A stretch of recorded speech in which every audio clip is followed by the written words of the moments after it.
Anang Sya'rani lahir 110 tahun yang lalu, tepatnya pada tahun 1914 Masehi di Kampung Melayu, Martapura, Kalimantan Selatan, tempat di mana saat ini kita berada.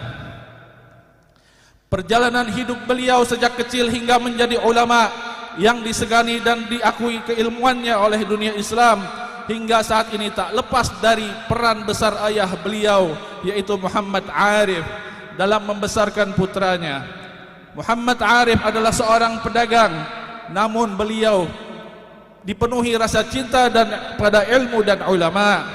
Karena itulah saat menikah beliau memilih putri seorang ulama besar di masa itu, yaitu Syekh Abdullah Khatib, putri yang bernama Fathul Jannah, untuk menjadi teman hidupnya. Rasa cinta kepada ilmu yang menggelora di hati Muhammad Arif terbukti saat membesarkan putranya.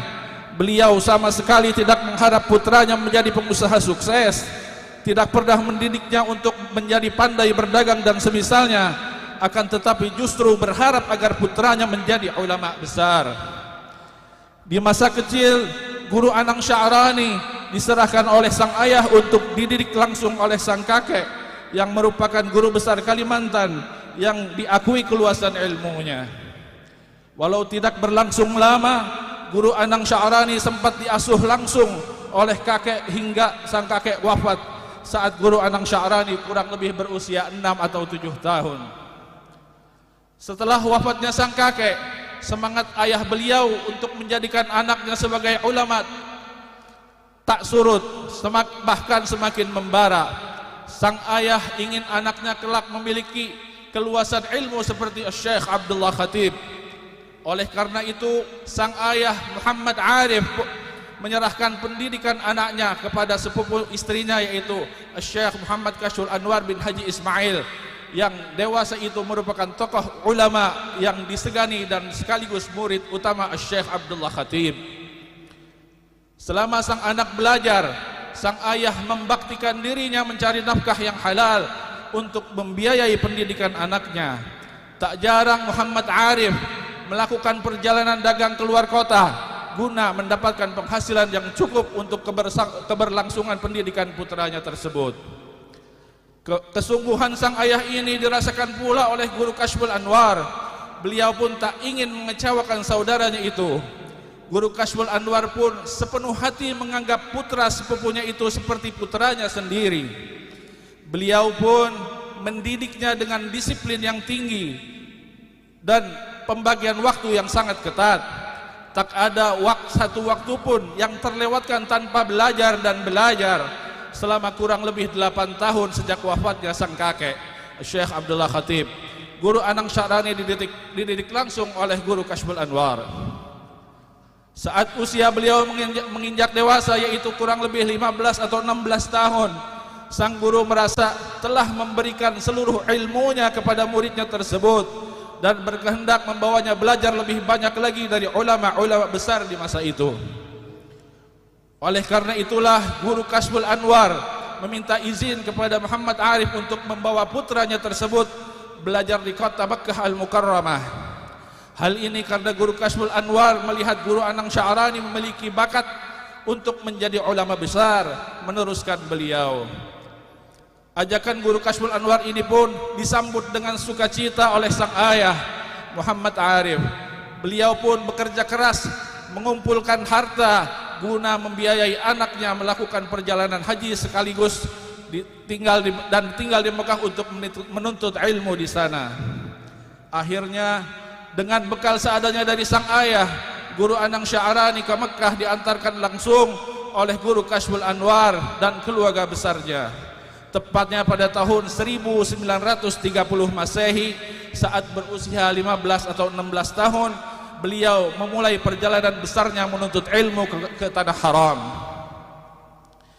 Sesampainya di Mekah, Guru Kashful Anwar tidak serta-merta meninggalkan murid kesayangannya tersebut dan kembali ke tanah air. Akan tetapi Guru Kashful Anwar menemani dan membimbing Guru Anang Sya'rani serta kerabat dekat beliau yang saat itu juga ikut belajar di Mekah, yaitu Guru Syarwani Abdan Bangil. untuk belajar dari ulama-ulama pilihan yang dikenal keluasan ilmu dan kewaliannya. Pagi, siang, sore, malam, tak ada waktu satupun yang disia-siakan. Sepanjang hari selama 2 tahun Guru Kashful Anwar menjadi guru sekaligus teman bagi kedua mutiara Banjar, Guru Anang Sya'rani dan Guru Syarani Abdan, dalam menuntut ilmu di kota Mekah. Hingga tibalah saat perpisahan dengan sang guru, saat dimana kedua mutiara ini harus berjalan sendiri tanpa ditemani. Itulah saat yang menyedihkan bagi Guru Anang Sya'rani, karena harus melanjutkan pendidikan tanpa guru yang setia menemani beliau sejak usia 7 tahun.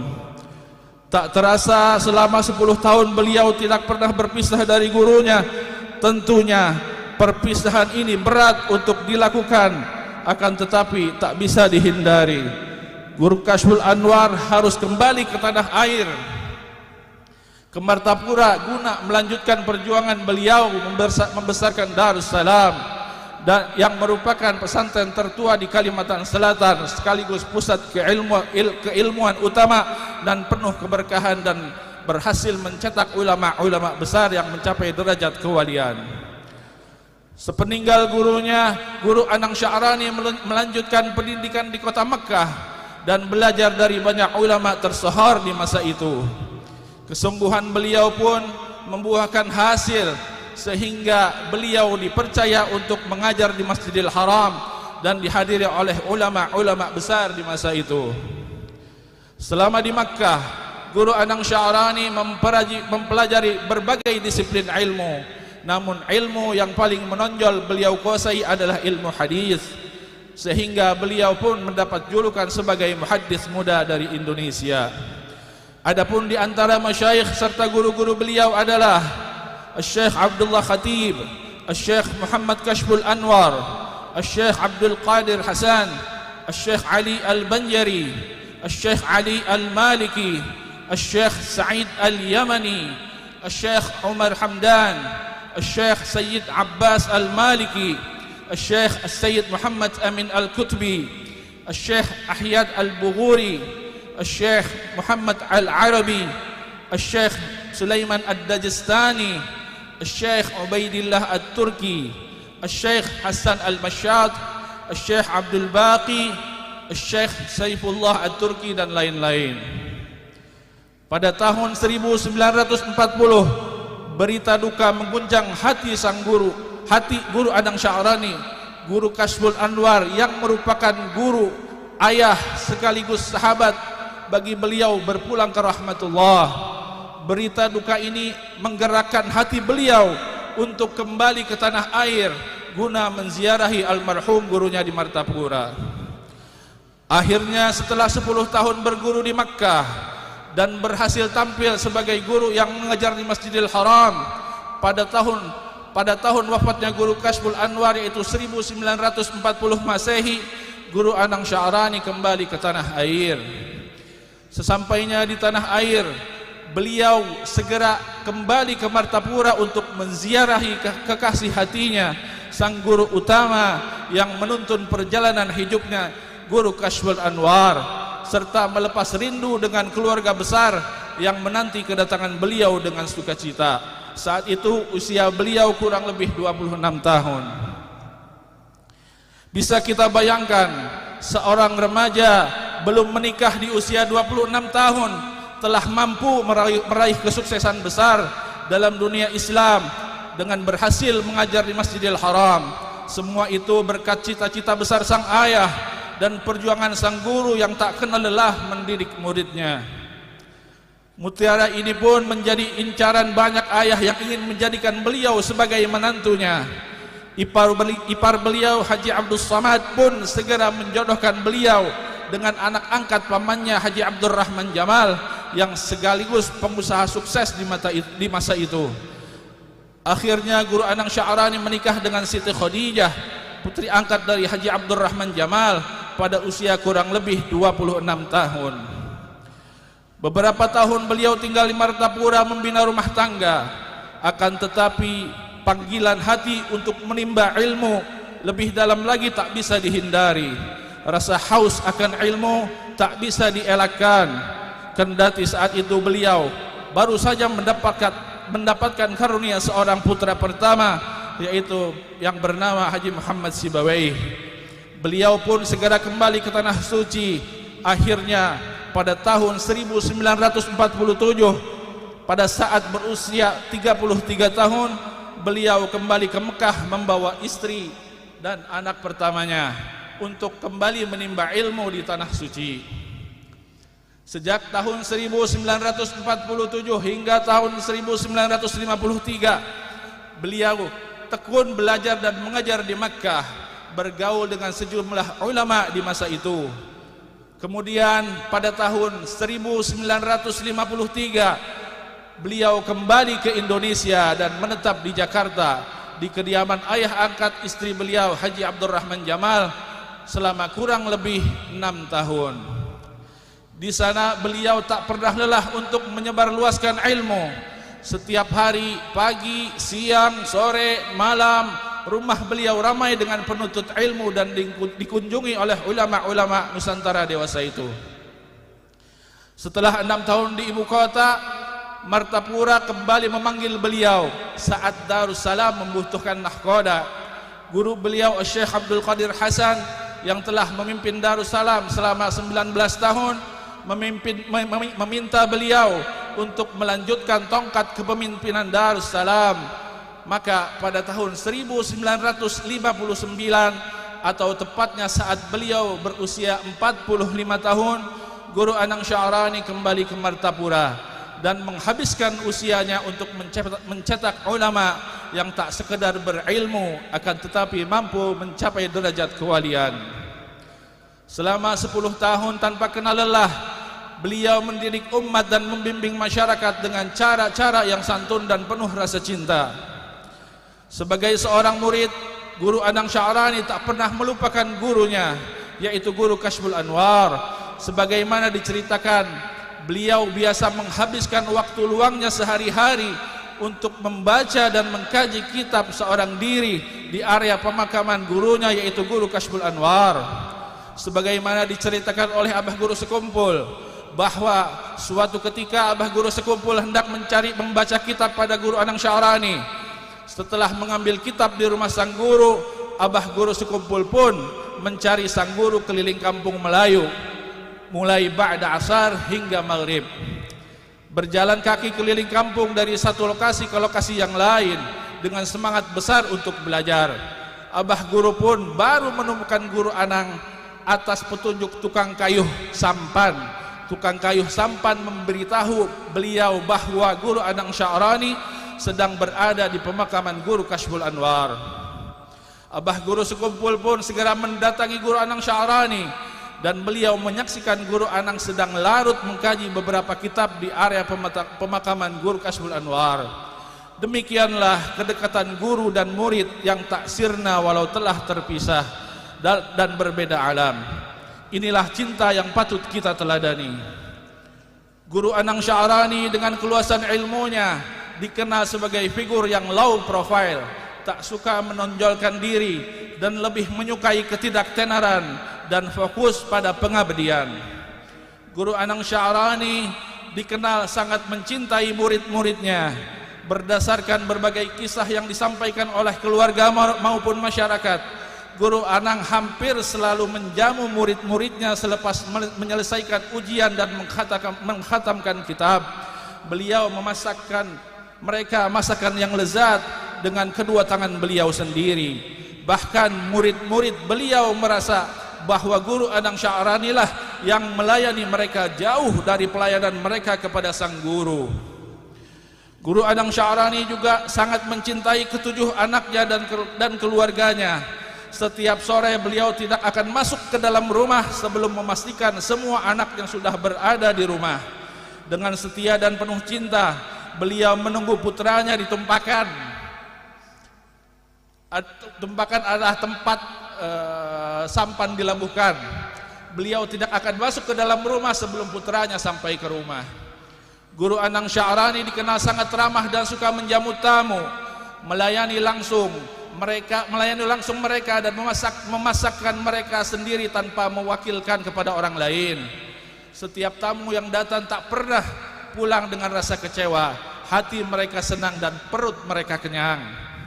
Selama 10 tahun beliau membaktikan diri di Darussalam, bahkan beliau mengarang beberapa kitab untuk kebutuhan pondok pesantren Darussalam dan pondok-pondok sejenis lainnya. Di antaranya adalah Hidayatuz Zaman min Ahadithi Akhiriz Zaman dan Tanwirut Tullab fi Usulil Hadis. Di saat gigihnya beliau membaktikan diri untuk menghidupkan agama Allah, akhirnya beliau pun jatuh sakit. Dalam sakitnya ada kala beliau tak nafsu makan dan membasahi lisannya dengan zikir. Bahkan beliau teramat sering membaca dan mengulang-ulang hadis Rasulullah sallallahu alaihi wasallam berikut dengan suara yang lantang. Man kana akhir kalamihi la ilaha illallah dakhala al-jannah. Barang siapa yang di akhir hayatnya mengucapkan la ilaha illallah, niscaya masuk surga. Kondisi beliau pun makin menurun hingga akhirnya beliau tak mampu lagi untuk bangun dari tempat tidurnya. Namun seminggu sebelum wafat, wajah beliau nampak berseri-seri dan bersemangat. Bahkan beliau pun bangun dari tempat tidurnya lalu menyuruh agar rumah dibersihkan dan dirapihkan. Beliau mengatakan bahwa guru-guru beliau datang menjenguk. Lalu beliau pun berpakaian rapih dan duduk seraya berbicara dalam bahasa Arab layaknya orang yang sedang menyambut dan menerima kunjungan tamu. Pada suatu dini hari, beliau meminta agar lampu-lampu dinyalakan, pintu-pintu dan jendela dibukakan. Beliau berkata bahwa para penjemputnya telah tiba. Beliau menyuruh anak pertamanya untuk menjemput Syekh Abdul Qadir Hasan dan Syekh Salim Ma'ruf. Lalu mereka datang. Beliau berwasiat kepada Syekh Salim Ma'ruf agar bersedia untuk memimpin pondok pesantren Darussalam sepeninggal beliau. Dalam suasana yang mengharukan tersebut, beliau mengajak seluruh orang yang hadir menjenguk untuk membacakan surah Yasin yang dipimpin oleh beliau sendiri. Bahkan pada saat itu beliau sempat menegur bacaan dari salah seorang jamaah yang hadir yang salah dan membaca dan terbata-bata. Akhirnya ketika fajar menjelang, seiring dengan selesainya pembacaan surah Yasin, azan pun berkumandang menyerukan seruan suci ilahi dengan senyum indah yang memancar dari wajah bibir beliau, dan bibir beliau dengan fasih dan lantang mengucapkan kalimat La ilaha illallah, dan beliau pun menghembuskan nafas terakhir dengan indah. Syekh Muhammad Sya'rani Arif wafat pada hari Rabu Jumadil Ula pada usia kurang lebih 55 tahun. Semoga Allah meletakkan ruh beliau bersama para nabi dan wali, serta memberikan keberkahan beliau kepada kita semua serta keluarga dan sahabat, dan semoga kita semua dicatat sebagai pecinta-pecinta beliau yang dicintai oleh beliau. Allahumma amin. Akhir kata, saya mohon maaf atas segala kekurangan dalam penyampaian, dan semoga yang kami sampaikan diterima oleh beliau dan membahagiakan beliau di alam sana. Allahumma amin. Rabbi fanfa'na bi barakatihim wahdinal husna bi hurmatihim wa amitna fi tariqatihim wa mu'afatin minal fitani.